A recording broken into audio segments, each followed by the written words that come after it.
Hey guys, welcome back to the channel, and today we're going to be reacting to Why almost nobody lives in the Baltic countries?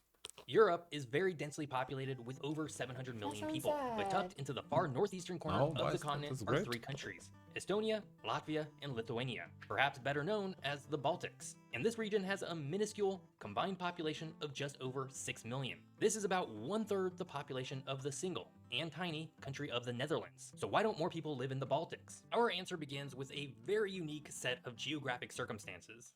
Hmm.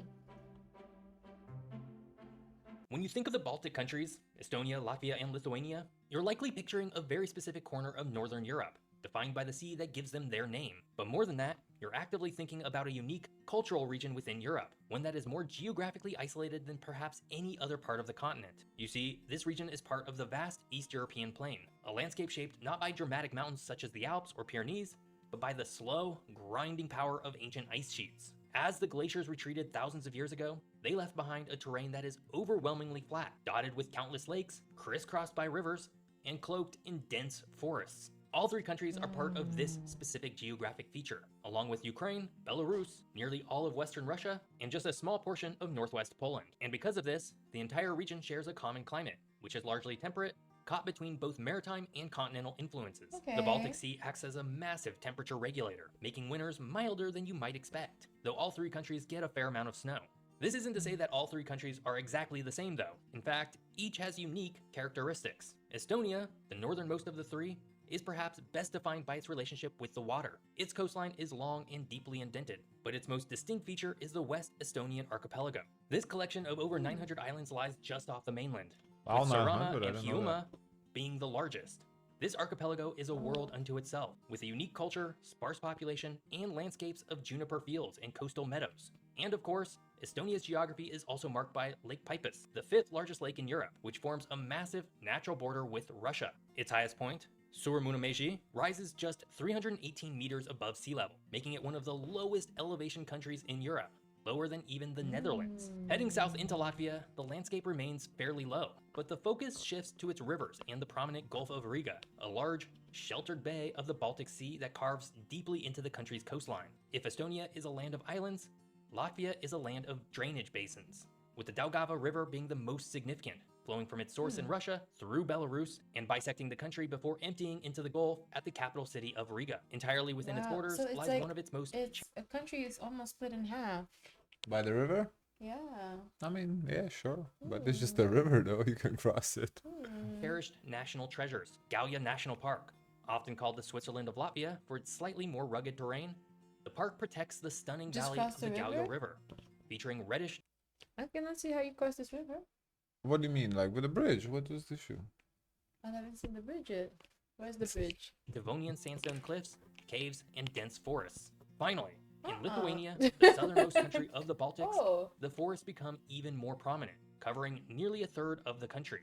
And where Estonia is islands and Wow. Latvia is rivers, Lithuania is very much a land of lakes, with nearly 6,000 spread across its terrain, particularly in the east. And while it has the shortest coastline of the three, it boasts one of Europe's most remarkable coastal features, the Curonian Spit. This narrow, 98-kilometer long sand dune separates the Curonian Lagoon from the Baltic Sea coast, So a you got a little fragile bit of the and beautiful water. ecosystem that Lithuania shares with Russia's Kaliningrad Oblast. The Baltics share an incredible geography, and while they're all connected and all share similar traits as their neighbors, each is also unique in its own way. For this reason, it's perhaps a bit unfair to lump all three countries with each other constantly as a single regional unit I called didn't the know Baltics. that But part then if of it's not Kaliningrad, it goes a little bit up to Yeah, your border. it's shared. Yeah, there's a border in this Ah, bit between mm-hmm. Lithuania and Russia. Yeah. So the people who live there near this area, they're primarily what?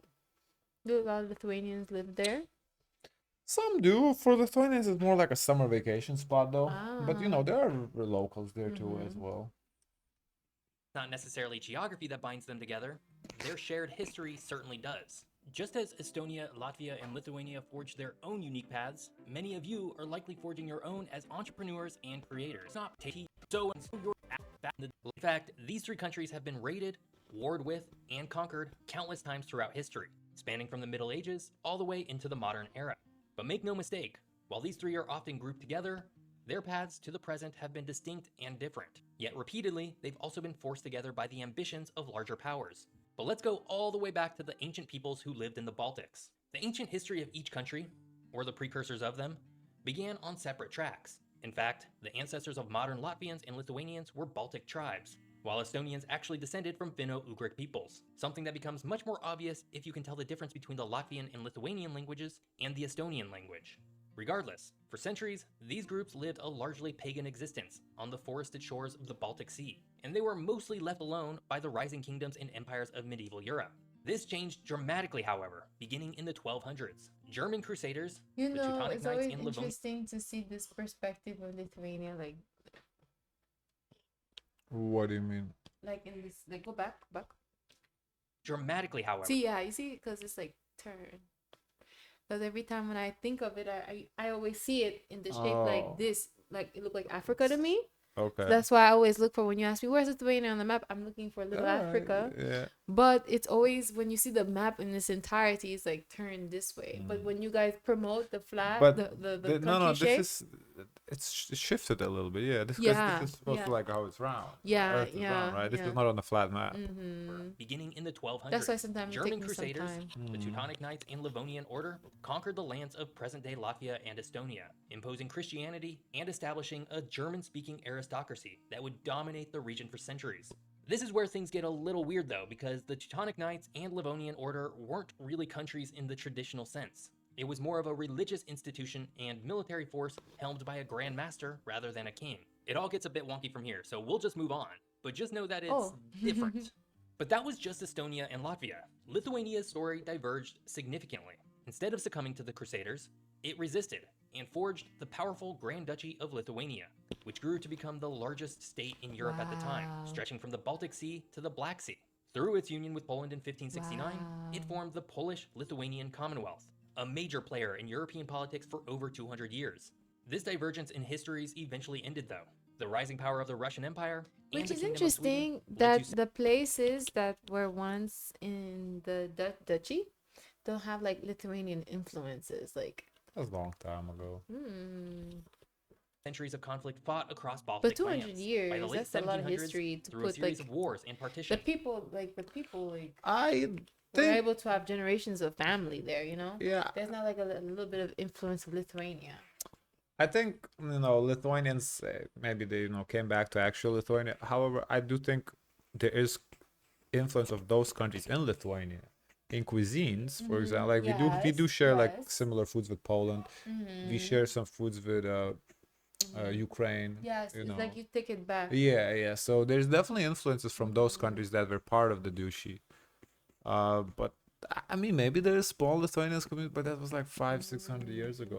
Like what that at that point, But how many generations of family you go through in that time period? five, A lot. 500-600 years. Yeah, So that's a lot. what 100 years is 3 generations or so.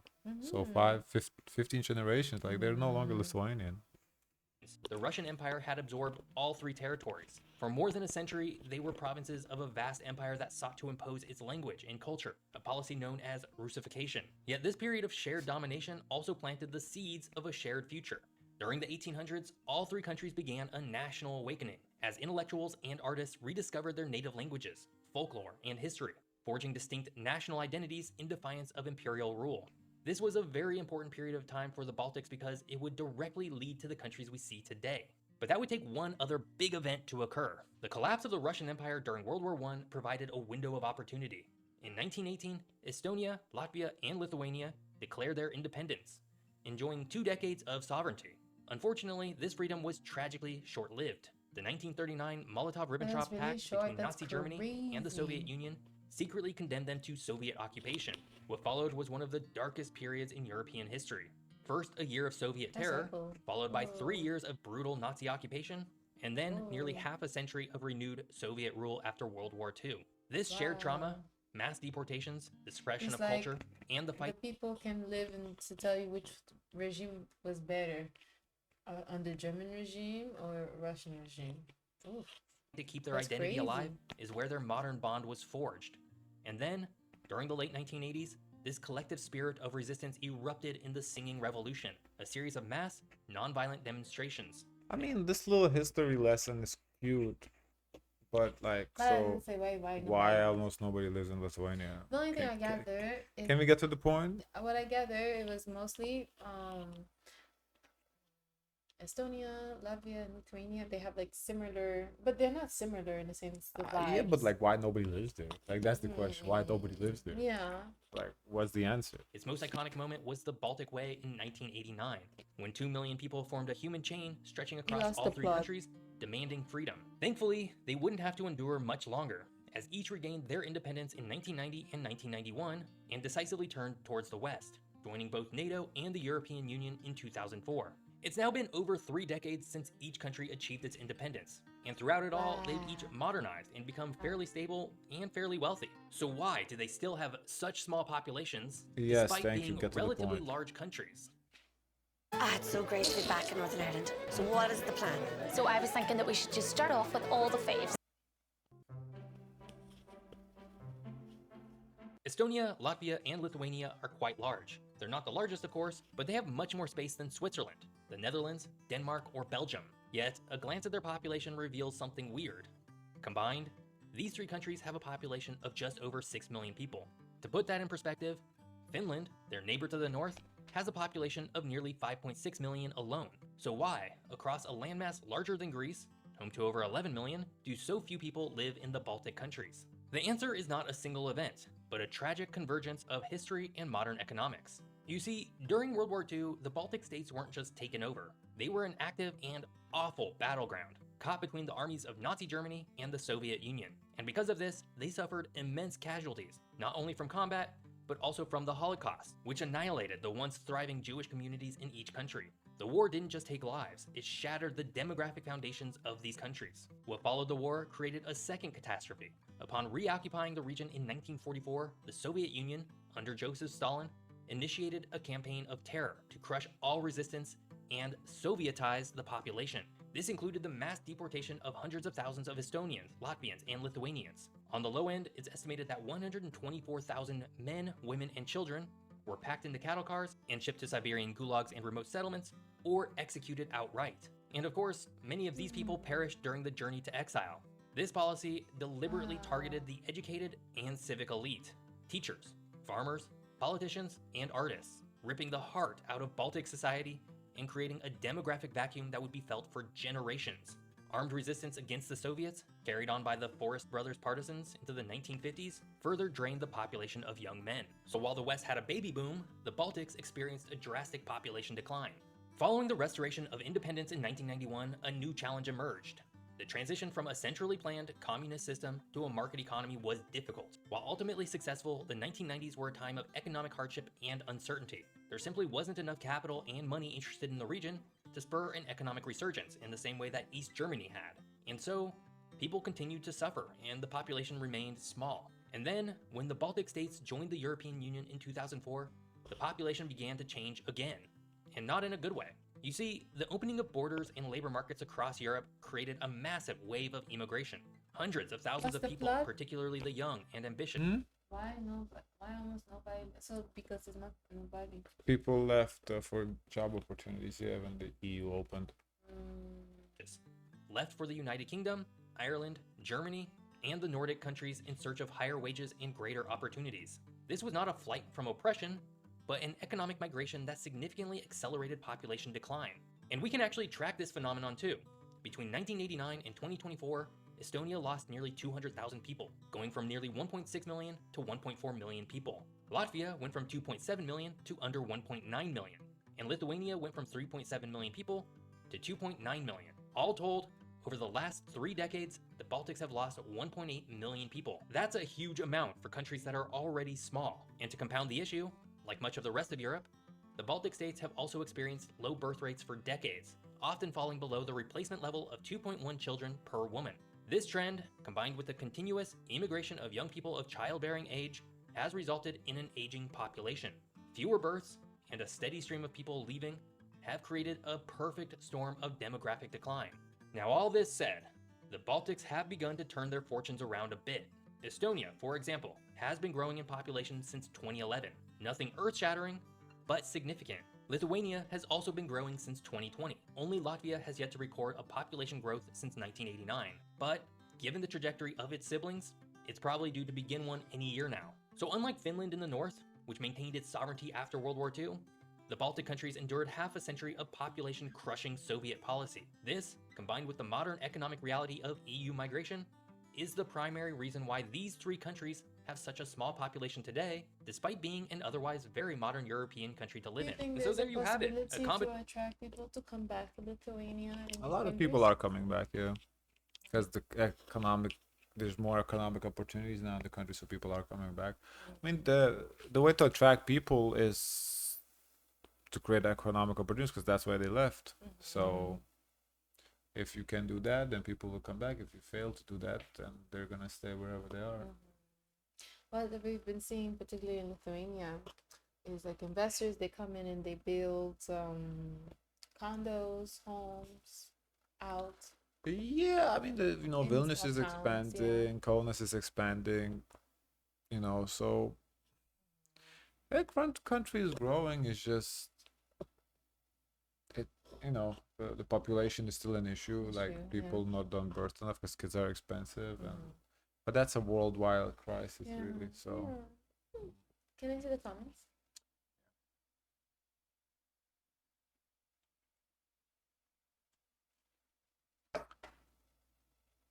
I traveled to all three plus Finland last year, best trip of my life. I did a handful of nights in each capital with days excursions to more remote location at each. I got the best of Europe vibes with a quarter of the crowd. I recall days in Tallinn where I was the only person walking. This persisted in repeat for some times. Underrated gem, all of them each are better than Paris or Rome. Hands down, highly recommend it. Keep thinking that nobody lives in the Baltics. We don't want people to come live here like in Germany or Sweden. Baltics are the safest countries for a reason, and we want to keep it that way. Okay. Guys, of course, let us know your thoughts. Forget to like, comment, and subscribe. Join the Discord, and always share as much kindness as possible.